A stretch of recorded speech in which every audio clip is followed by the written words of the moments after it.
third straight win for the Bills. They're now 9-3. They have rebounded well from that loss to the Vikings on the roller coaster ride, plus every other ride in the amusement park thrown into it in one. They've won the 2 games in Detroit. They went through the major distraction of the snowstorm. They had a normal game for the first time in a while, and they just picked the Patriots apart. I feel like it could have been so much worse than 24-10, and I felt like no matter what the Patriots did, they weren't going to ever erase that deficit. Going into the fourth quarter, Peter, when it was 24-7, they're down 17, and yeah, we saw the Vikings somehow come back from 17 late in the third, but this Patriots team just doesn't have the firepower to score against the Buffalo defense, especially when the safeties are dropped deep. You can't get the ball down the field. You can barely operate an underneath offense. It just wasn't going to happen, as demonstrated by the concession from Belichick that came when it was 24-7 and they punted with about 10 minutes left. I mean, come on. You've got no chance at that point. You're just trying to keep it from being 31-7 or worse by punting in that spot. So that was when people are talking about Belichick not using his timeouts at the end to try to get the ball back and, in theory, score a touchdown, and in theory, recover an onside kick, and in theory, score another touchdown. He threw in the towel when he punted with about 10 minutes left.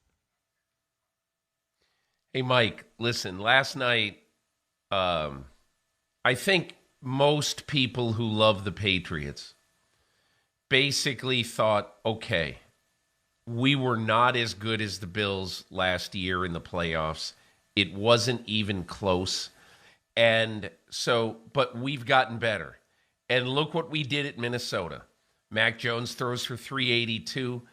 We can be competitive with the Buffalo Bills, and we need to be competitive with the Buffalo Bills. And that was an absolutely pathetic performance, particularly on offense. Thank God for Josh Uche and Matthew Judon and the pass rushers who at least kept the score respectable. But here's the one thing that really stuck out to me last night. And it happened about 40 minutes after the game. And that is when a succession of Patriots, essentially in a place where nobody ever says anything, that a succession of Patriots came somewhere between hinting strongly, and flat out saying, our offense is not a well-called, well-run, well-designed offense. And to me, what cries out after that last night, and Belichick will silence it because he always does, but what cries out to me is all year, everybody has questioned whether Matt Patricia is good enough to call this offense. And when you have a young quarterback and a young receiver group basically calling out, without mentioning him by name, Matt Patricia, for not throwing the ball downfield, when everybody in America who is even a third-grade lip reader can understand exactly what Mac Jones is saying, which is throw the effing ball downfield, will you please? So that to me, because, Mike, this doesn't happen in New England. It doesn't happen in New England. And now you've got a quarterback who is seeing his season go down the drain. And look, let's say this about Mac Jones. I'm not sure that he's the perfect one to be saying this, but in fact, he's really about the only one who can be saying this because he's on the field. He's the captain of the ship. Mac Jones has thrown 7 touchdown passes all season, and we're in December. So he's not exactly the one you look at and say, man, this is Tom Brady or Aaron Rodgers or whoever complaining. This is a guy who's really struggling to get his career on the right track. But I thought that was the most interesting thing last night, that we now have basically the players on a team that has been absolutely, totally in line forever, openly questioning what they're doing on offense. I've got 2 points to make, and I am going to use them as the bread on a sandwich that has Mac Jones' comments after the game in the middle. But before we play that for you, we have seen Tom Brady in the past on the sidelines giving the business to Bill O'Brien, giving the business to Josh McDaniels. But when it's time to speak after the game, Brady has always slipped back into Stepford Patriot mode. And they are the Stepford Patriots. They are programmed. I love when you call them that on your site this morning. The Stepford Patriots. But that's what they are, and that's what they've been. They are robotic, and they never stray from the very intense training that is beaten verbally and emotionally and mentally into them to don't say anything. Don't stray from the script. Here's Mac Jones after last night's game, straying just a little bit from the script, along with Bill Belichick responding to the frustrations of his offensive players. Obviously, just kind of let my emotions get to me, but, we're kind of playing from behind, and what I said was about throwing it deeper in the short game. I got to execute that part better, but it's the short game that we kept going to, which was working, but I felt like we needed chunk plays, and, I shouted that out to kind of get everyone going, and that's emotional, that's football. I'm passionate about this game, and obviously you don't want to get your emotions get the best of you, but I think that's pretty much it. Like, it wasn't directed at anybody, just emotion coming out, and we kind of needed a spark. So when you're playing from behind against a really good team and a good offense, you need to go out there and make better plays, and that starts with me. So definitely wasn't good enough by me tonight, and all you can do is watch the tape and see where we can get better. But playing catch-up's hard. We didn't want to do that all game, and I didn't do a good enough job getting ahead early and making it work. So, do you think it's hard to keep players from getting frustrated against an offense like Buffalo when you're not incredibly aggressive through the air? What players are you talking about? Your offensive players. I don't know. You'd have to ask them that. Okay. So here's the other side of it. And this was an issue earlier in the season. It came to a head when Mac Jones was injured. He had that ankle sprain he suffered against the Ravens, and he missed time.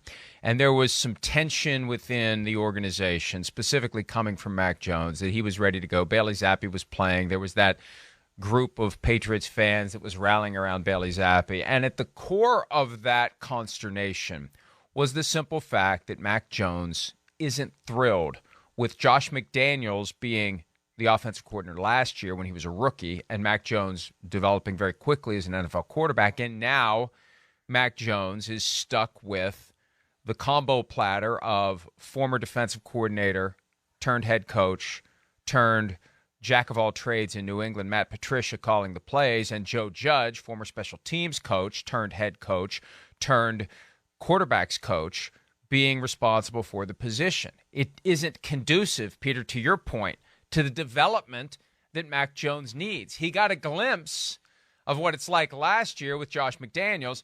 Now he feels like, I believe, based upon the things I've heard, and it had gone away, but I think it's going to come back. It's obviously bubbled up to the surface during the game, and he was more candid about it after the game than he's ever been candid about anything at a press conference.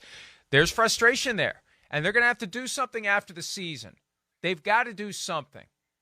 And they probably were hoping Josh McDaniels got fired by the Raiders so they could bring him back as the offensive coordinator. I don't know what they got to do, but they got to do something to get this back to what it used to be, because even though Bill Belichick gets plenty of deference for all the Super Bowl wins, I mean, this is akin to when Andy Reid took Juan Castillo as the offensive line coach and decided to make him the defensive coordinator. We knew it was going to be a disaster, and it was. And we all suspected this would be a disaster, but a lot of people bit their tongues because it's Bill Belichick. You know, Mike, I think any time that you see a game for a proud franchise at home, national TV, I think anytime you see a game like that team has been targeting, a very, very big game for the New England Patriots. And then they come out and lay a series of eggs. But the most interesting thing in that game that happened in that 3-hour period of the game is that the Patriots had one explosive play. One. And it was, I don't want to say a fluke play, but it was one of those, I think, because, look, we're not in there. We don't know how it was imagined, how it was developed. They took a defensive back, a Smurfy defensive back, who won the game against the Jets with a punt return, and said he does something that nobody on our team can do, which is in his combination of speed and quickness, we can shock the Buffalo defense by throwing him out there for his first snap of the year on offense, and we can get him the ball in space and see if he can make something happen. Lo and behold, 48-yard touchdown. So, and Mike, that was it. That was the only play in the game that was even remotely explosive for the New England Patriots. And you've got to look at your team, the team that you have put on the field if you're Bill Belichick. Like, all you're trying to do right here is get the guy in space. And you do, and he outruns everybody. So that's great. That's wonderful. That's exciting. That gets the crowd fired up. But then what? Then what? What happened after this? Absolutely nothing. This is almost, if you're a Patriots fan, it's almost depressing. Because this is what you have to do to compete with the big bad Bills.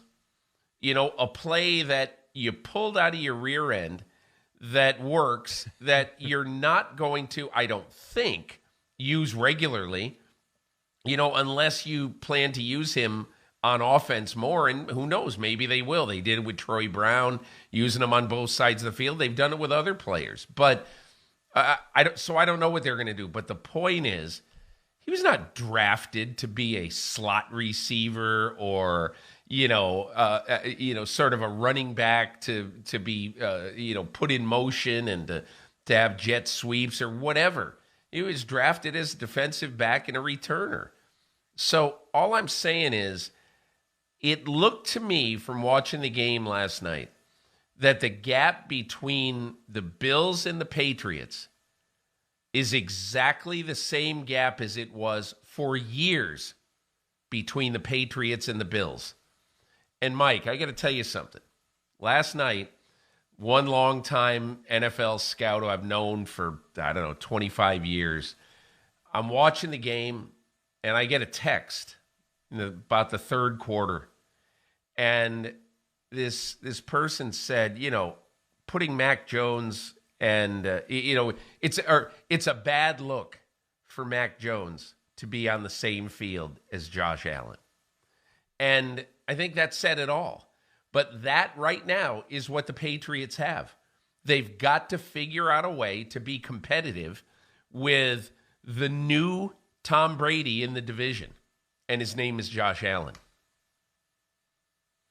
And when I saw the Marcus Jones play last night, one of my first thoughts was, God, what Devin Hester could have been if he had a coach that knew how to take the skills that he showed in the return game and harness them properly on offense. Devin Hester was never the guy that was going to run down the field and get open. He's the guy you get the ball in his hands and just say, do the thing you do when you get the ball in your hands on a kick return. Just do that. You can't teach that. You can't coach that. That's all instinctive, and it's based on raw ability.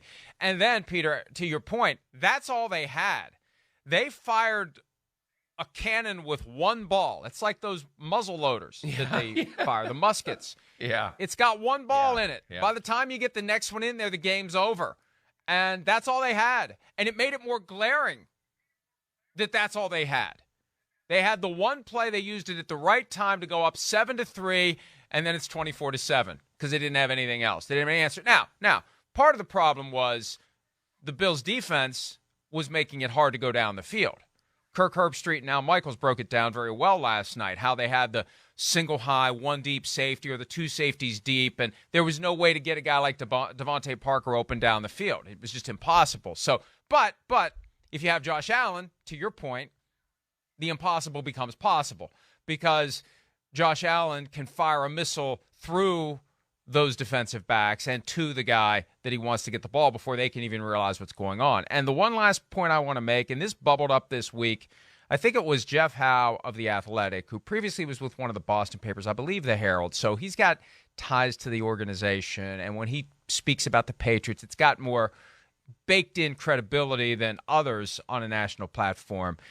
He was looking into the crystal ball and trying to get ahead of the looming game of musical chairs for veteran quarterbacks, which has become an annual thing in recent years. It was nothing forever, and now every year there is a group of veterans that move from team to team. He put Tom Brady possibly going back to the Patriots. Why would Tom Brady want to go back to the Patriots given where they are now and where the Bills are now, the Dolphins are now, and the Jets are now? You're 6-6 and sinking like a stone in fourth place in the division. And unless they plan other major surgery to the roster and the coaching staff, Tom Brady, unless he just, it's like Elvis in Vegas late in his career and he's just cashing a paycheck, coming back home and being the hero, you're not going to win a lot of football games, but you can come back home and you can be the hero. I don't think he'd be interested in that, Peter.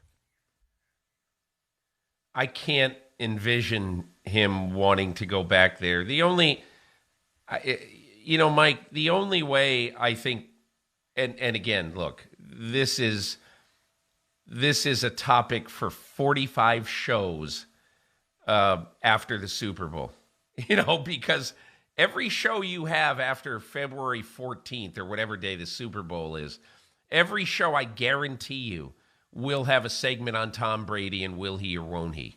Okay, but I guess this will be the sort of first take about this, and that is that I think the only way that Tom Brady will play football in 2023 is if he thinks the team that he is on has a good chance to make it to another Super Bowl.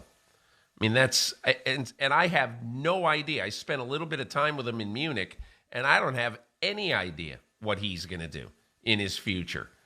I don't know. All I know is that I think if he ends this season strongly and ends this season playing well and feeling healthy, I mean, there's no real reason why he wouldn't play again. But again, I have absolutely no idea about it. But I also think that if he thinks the Bucs are a sinking ship at the end of the year, he's going to go and respectfully say, will you please, just let's have an amicable divorce. Even though, he is a free agent at the end of the year. He's got all those void years in his deal. I guess the way I look at this overall, Mike, is if you were going to pick a team after this season, would you pick a team that you didn't think was the best team in in its division, or with the addition of you would be the best team in the division? And there's no Tom Brady, even in his prime, I'm not sure added to that team makes it the best team in the division with Josh Allen and the skill level of the Buffalo Bills.